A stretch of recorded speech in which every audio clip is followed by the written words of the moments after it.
I'm exhausted. I feel like I just played all 4 quarters and the entire overtime, and I don't care because we won.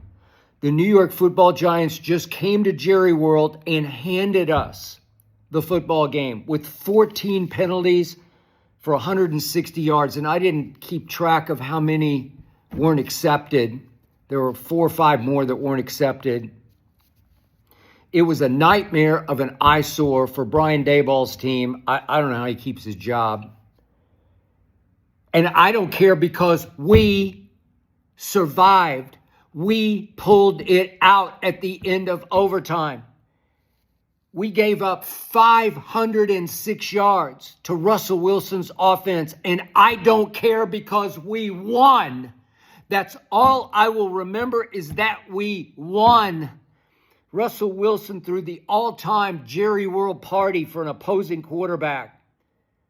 30 of 41 for 450 yards. We turned him back into vintage Seattle. Let Russ cook. He cooked us all game long. He barbecued us all game long. We did not have Deron Bland. We might as well have not have had Trevon Diggs, who left his heart with Micah. He's his best buddy. Just get him the hell out.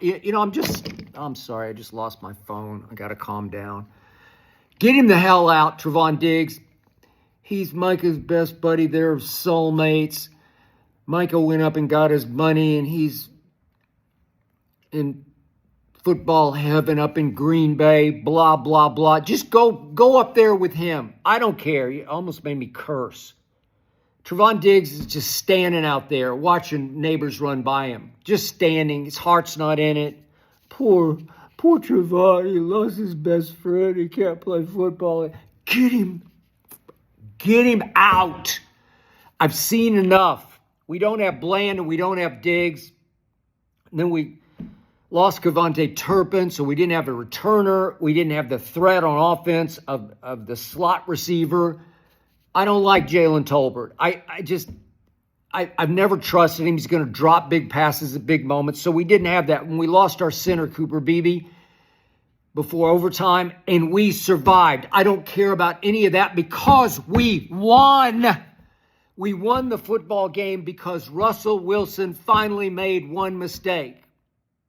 He just been closing his eyes and throwing it up for grabs, and they kept coming down out of heaven into receivers' hands for bomb touchdowns, and finally he closes his eyes and throws one up, and nobody's home except Donovan Wilson. And finally we get the ball back. And finally, Dak made a play with his legs that put Brandon Aubrey in chip shot range from 46. 46 used to be forever. Kickers would gag from 46. I'm going to say it again. I've got the greatest kicker in football history.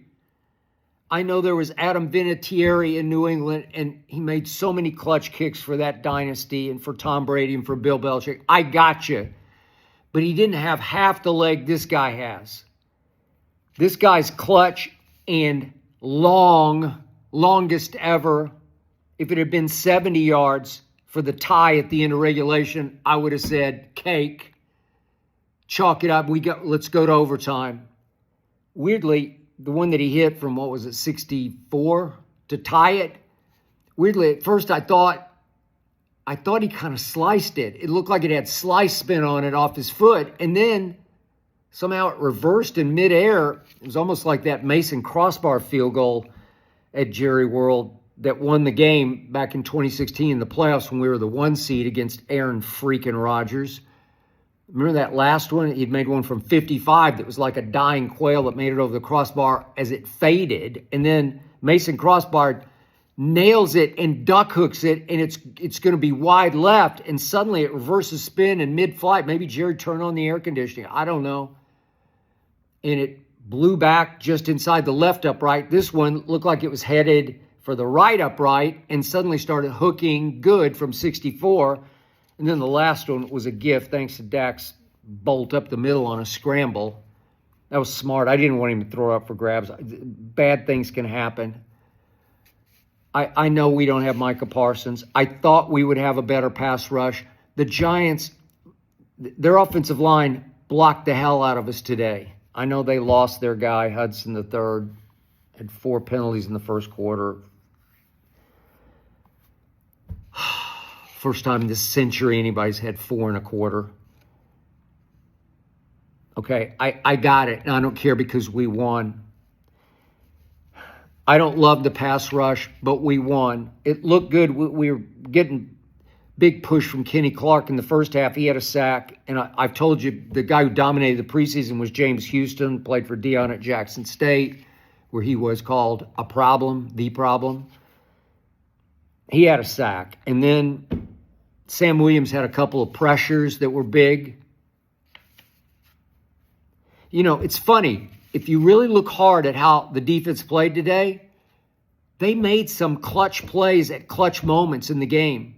I know there were a couple of drops by the Giants, a couple of errant passes, but the Cowboy defense made some clutch plays. And yet we gave up, Lord have mercy, 506 yards. It took overtime. But I don't care. I don't care because all that matters is we sucked it up and we won. CD had a big drop that cost us 3 points in the end of the first half, but he bounced back and he had 9 for 112. That'll work. Jake Ferguson, I don't love him. I wanted them to take Tyler Warren, but he had 9 catches for 78. It's okay. It'll work. And when push came to shove, George Pickens got a push foul for offensive pass interference that was just absurd. It's just wrong. It's just hand contact. There's not even hand fighting, and they called a foul. They called offensive pass interference. It looked like it had cost us the game because that was a big first down. But I told you George Pickens was going to change our life. He's clutch. He comes up big. He's a big moment, big play receiver. And Dak still doesn't quite have the chemistry with him on the red zone deep balls. You just got to throw him jump balls. He's throwing it too flat. Almost got one picked. George Pickens will change life. We have life. We now are 1-1. We should be 2-0. We played well enough to win, obviously, at Philadelphia, and CD dropped 4 passes. But here we go to Chicago. They're 0-2. They got thumped by Detroit at Detroit. They got thumped by Minnesota in the second half with a rookie quarterback. We can win this game. We're better than they are. We got to get a little more heat on Caleb, but sometimes Caleb puts the heat on himself. Sometimes he just tries to do too. We can win this game. We'll have momentum out of this. I hope Turpin can play. I don't know what Deron Bland's situation is. I don't know. Maybe we just need to sit down Trevon Diggs. I don't know. It's bleak and it's great because we're 1-1 heading to Chicago, and then we get to play Green Bay at home. We get to. I can't wait for Green Bay to come to our place where we owe them for the game that Micah ghosted us in, the playoff game in which we were the 2 seed against the 7 seed Packers. We were 7-point favorites at home, and Micah put up goose eggs all the way across the defensive stat line. Goose eggs. He no-showed. We owe Green Bay. We were down 27-0 at halftime. I love us when we play scared. We did not play scared today. I'm talking about good scared. At Philly, we played good scared like, we could get blown out. And they went out and locked it down, locked in, hyper-focused. That's what we need to see against Green Bay. But all that matters now is go to Chicago and get it by hook or crook. If they have to hand it to us, they'll hand it to us. I don't care. I just want to be 2-1 with Green Bay coming to Dallas. That's all I care about. Here we go. Bottom line, we pulled it out. We have the greatest kicker ever with the greatest leg ever, and he's showing you he can be clutch. He hadn't had many clutch opportunities.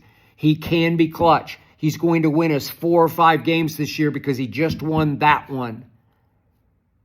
We got Brandon Aubrey. Now we just got to get a little healthier.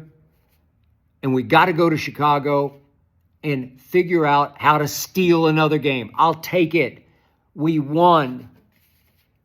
It's so good for a football team to win a game in the National Football League that you know you really, in the end, didn't deserve to win, and we won. I'll take it. I still like this team. I still think it has potential to be a playoff team, and I'm sticking with that because we're 1-1 and we should be 2-0.